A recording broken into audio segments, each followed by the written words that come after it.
What if the house you just moved into wasn't empty, but alive?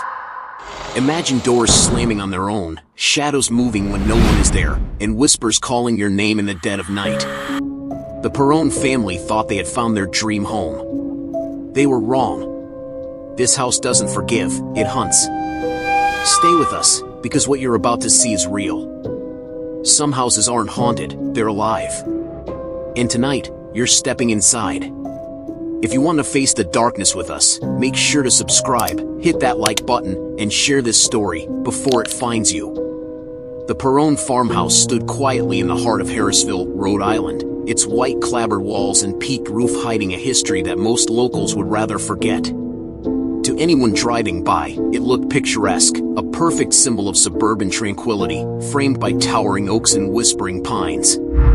But for the Perron family, stepping through that front door in the spring of 1971 marked the beginning of an experience that would change their lives forever.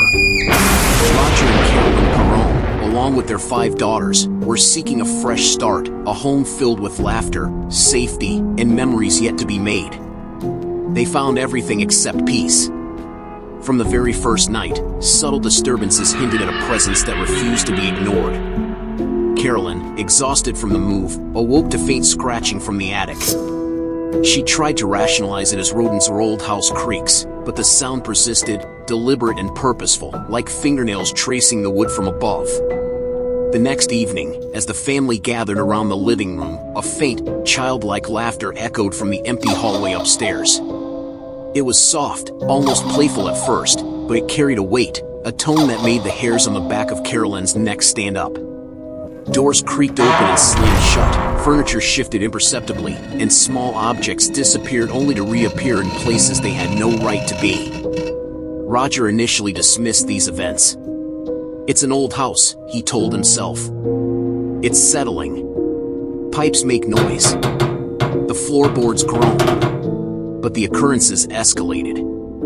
The Perron's daughters began seeing shadowy figures, describing them in vivid detail: an old woman with tangled hair lingering in hallways, a man standing silently in corners. One of the children whispered about a voice that called her name at night, though no one was awake to speak it. The family tried to keep calm, documenting these phenomena with notes, photographs, and audio recordings. Each piece of evidence only added to the chilling reality. Their home was far from ordinary. In the weeks that followed, small, inexplicable events became undeniable. A lamp flew across the room without cause. A chair toppled over while the family dined. The atmosphere in the house shifted from simply uncomfortable to aggressively hostile. One night, Carolyn awoke to the silhouette of a woman at the foot of her bed.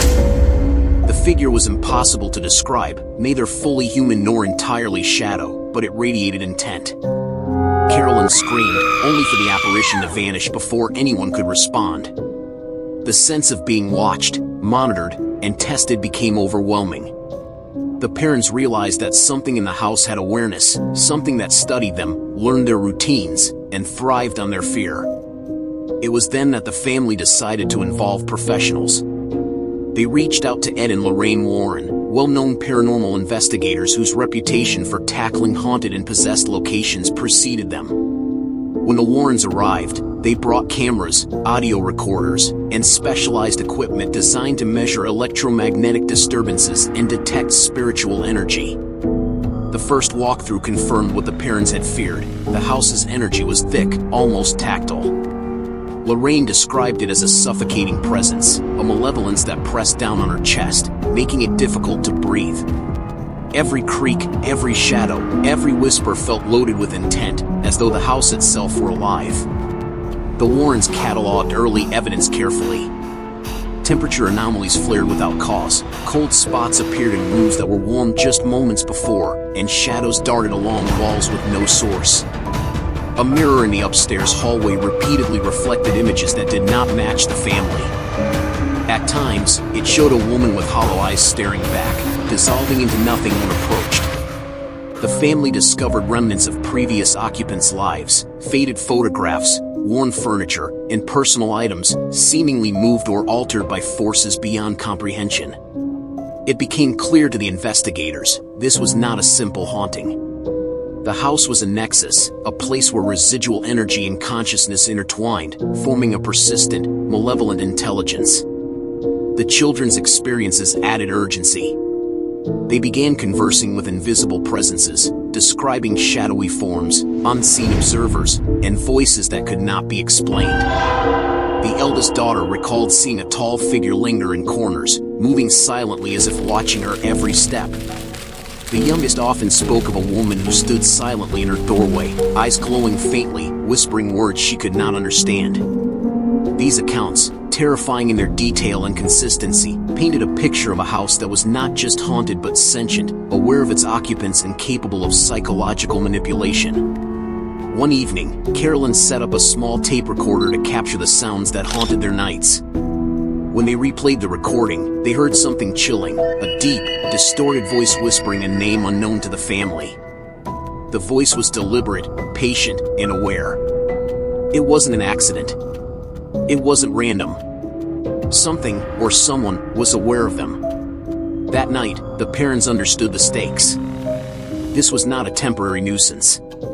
It was an entity with awareness, capable of terrifying acts, and deeply invested in the lives of those it observed. Footage captured by the Warrens revealed more anomalies. Cameras placed strategically in bedrooms and hallways recorded unexplained movements, shadow forms, and flickering lights. In one clip, a shadow appears to linger just outside a child's bedroom doorway. Its outline seems almost human, but its motion is too fluid, too deliberate, to be natural. Another recording shows objects levitating in midair, rearranging themselves in sequences that suggest intentionality. The investigators, who had seen numerous haunted locations before, expressed concern. Even their tools, equipment designed to withstand interference, malfunctioned inexplicably, batteries draining without explanation, film reels becoming corrupted. The house seemed to resist being documented, as though it knew it was being observed. Artifacts from previous occupants became key to understanding the nature of the haunting. A photograph of a stern-looking woman, dating back decades, seemed imbued with a malice that defied logic. Items from former residents, clocks, trinkets, books, were found in unexpected locations, sometimes appearing overnight in rooms they had never been kept. These discoveries suggested a continuity of malevolent activity, a lingering presence rooted in the house's past. The Warrens began to theorize that the home was a locus of energy, where past tragedies, human emotions, and spiritual disturbances converged to create a persistent, intelligent haunting. The crescendo occurs during an evening review of the day's footage. Carolyn and the Warrens watch recordings from the children's bedrooms. A shadow moves silently through the hallway, pausing at the door of the youngest child. Its form is indistinct, almost smoke-like, but there is intent in its motion. A low hum fills the audio track, vibrating with menace. Lorraine whispers, it knows we're watching. The air in the room grows cold, and even the walls seem to press inward. The parents were no longer merely observers, they had become participants in a living nightmare. Finally, an incident in the attic cements the terrifying reality. Ed reviews footage from a camera set near the rafters. At the far end of the dimly lit room, a figure emerges from shadows, motionless but radiating malice. In the last 10 seconds of the recording, the figure moves, or is pulled, toward the camera. When the Warrens replay the footage, their blood runs cold. Something is not just in the room. Something is behind them, just beyond the frame, aware and patient. The parents had walked into a house where the past and present collided, where every corner concealed potential horror, and where the shadows themselves seemed alive. The farmhouse is no ordinary home. It is a place where time, tragedy, and malevolence converge, a sentient darkness waiting patiently for its new residents to realize the full extent of what they face. And as night falls over Harrisville, the Perron family is trapped in a space where every sound, every flicker of light, every unexplained movement is a reminder they are not alone. And remember, when the darkness watches, even the smallest shadow can follow you home. The days that followed blurred into one another. The Perron farmhouse was no longer a home, it was a breathing entity. Every creak of the floor, every shift of the wind through the trees, felt deliberate, like the house was speaking in its own ancient language. Roger tried to keep the family grounded, but each attempt at normalcy failed.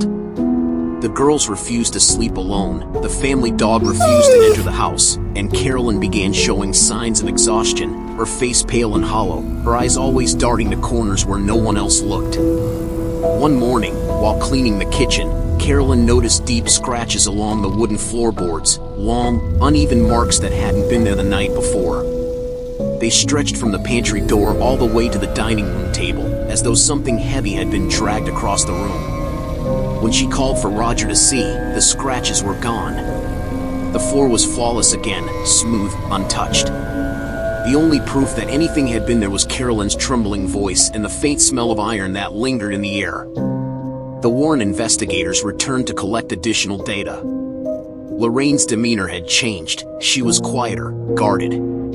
She confessed to Roger that the entity in the house wasn't just residual energy, it was conscious. It was aware that they were investigating. It wanted to be acknowledged.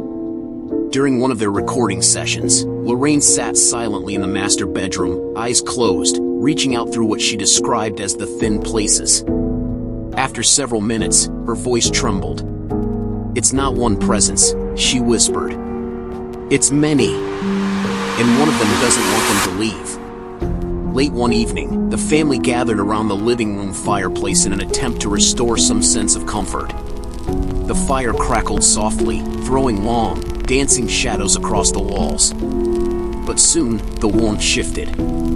The flames dimmed, flickering violently as though caught in a sudden gust of wind, even though every door and window was shut. The room temperature dropped instantly. Then, a low moan reverberated through the air, distant but rising.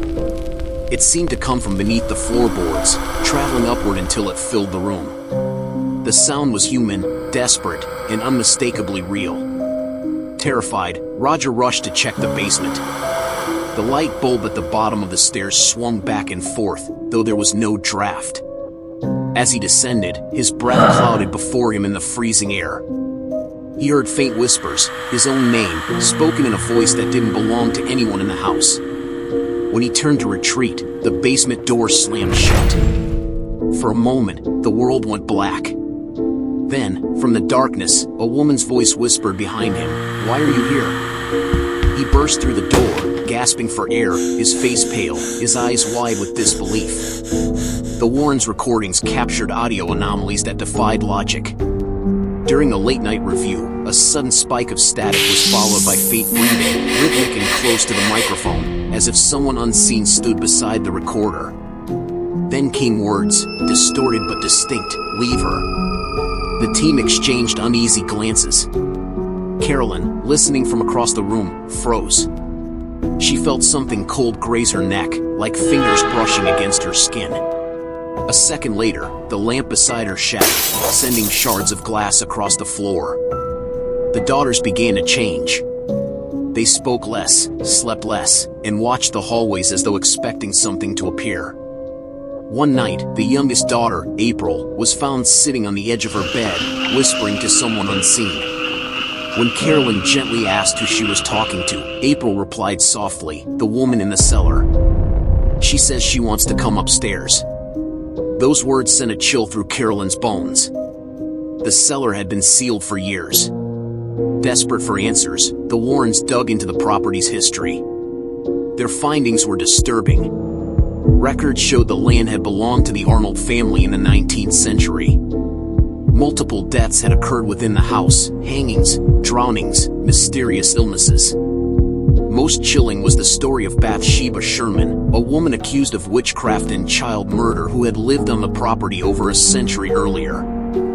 Local legend claimed she had offered her soul to darkness in exchange for power, cursing the land and anyone who dared to call it home. Lorraine feared Bathsheba's spirit was the malignant presence tormenting the Perrons. The next night, Lorraine conducted a seance in the dining room, hoping to make contact. The lights were dimmed, the air tense with expectation. The recording devices captured faint knocking sounds, rhythmic and intelligent, responding to questions with chilling precision. "Is there anyone here with us?" Lorraine asked. 3 slow knocks answered.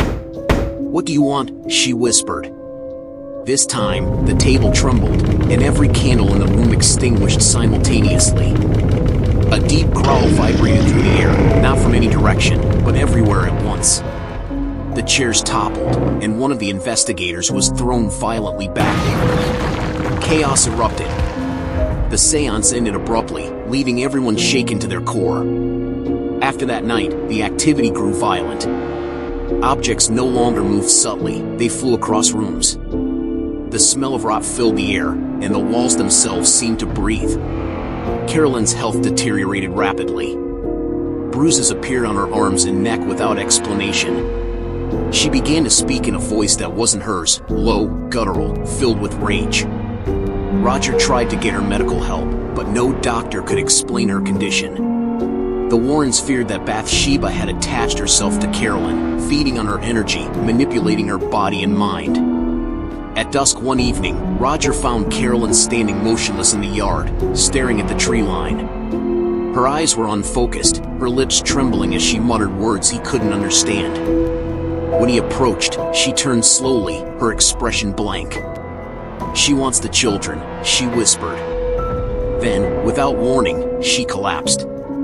As Roger lifted her, he noticed the faint outline of handprints on her shoulders, dark, blistered, and perfectly shaped, as if burned into her skin.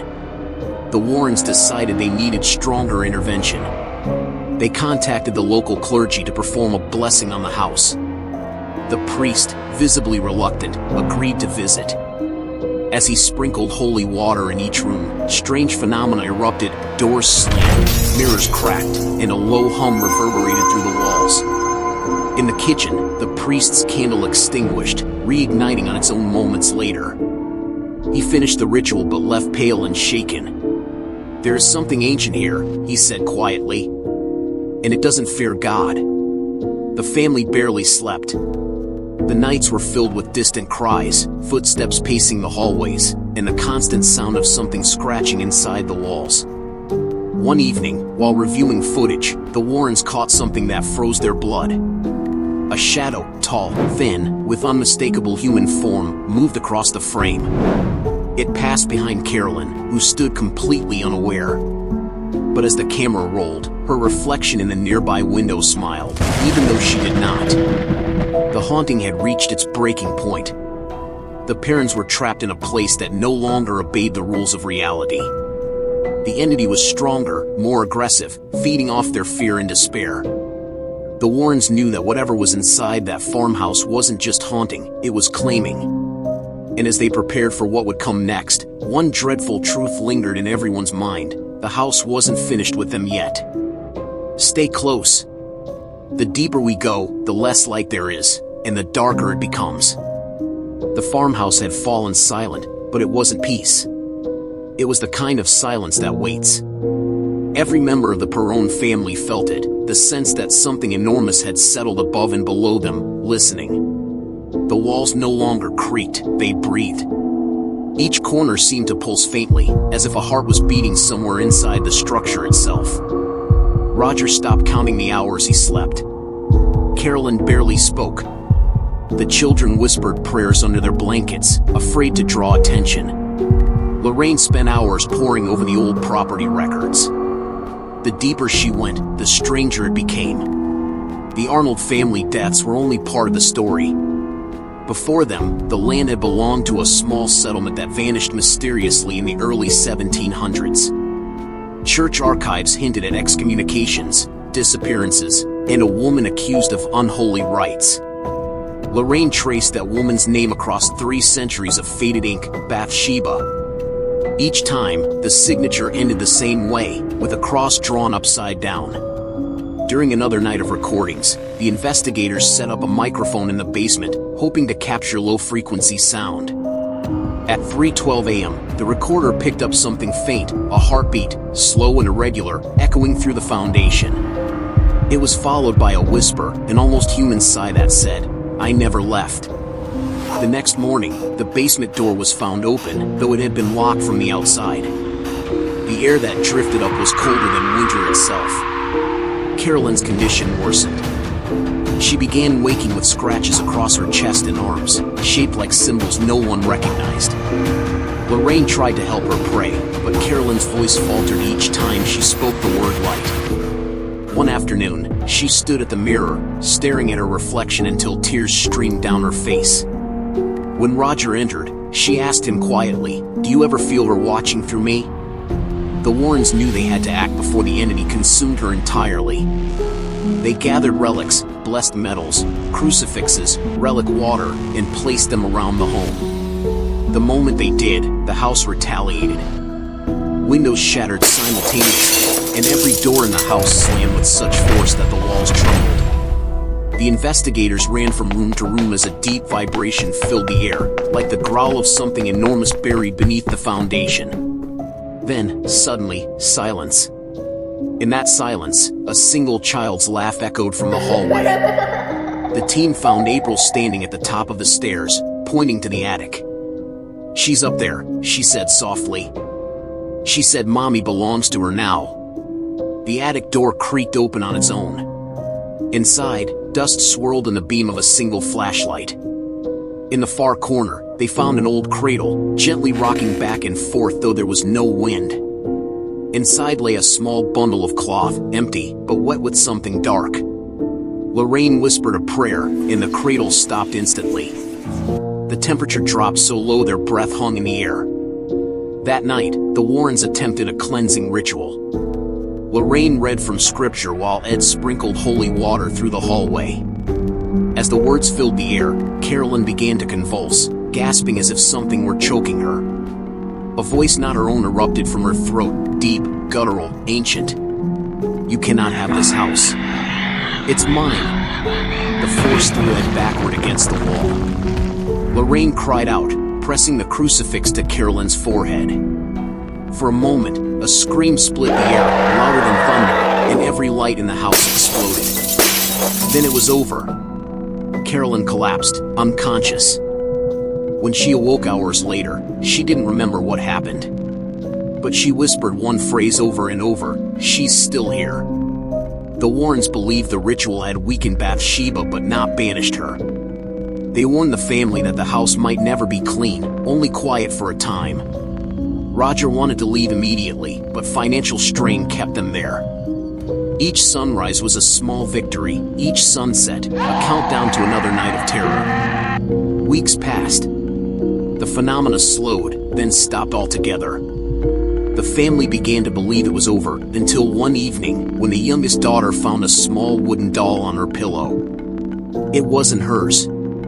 Its eyes were painted black, and its mouth was stitched shut. When Roger threw it into the fireplace, the flames hissed and turned blue. Upstairs, a single door creaked open by itself, and from within came a whisper, "You shouldn't have done that." The parents finally fled the farmhouse, leaving behind nearly everything they owned. The Warrens sealed their recordings and archived the footage. Some of it was too corrupted to play, some too disturbing to show. Yet one tape remained clear. On its final seconds, as the camera pans across the empty living room, a woman's figure stands in the reflection of the window, still, silent, watching. Roger played it once more before turning it off for good. In the faint hum of the static, a voice murmured one last time, "You'll come back. The house waits." And when the next family crosses its threshold, it will breathe again. Until then, stay in the light, subscribe, and share this story before another door opens.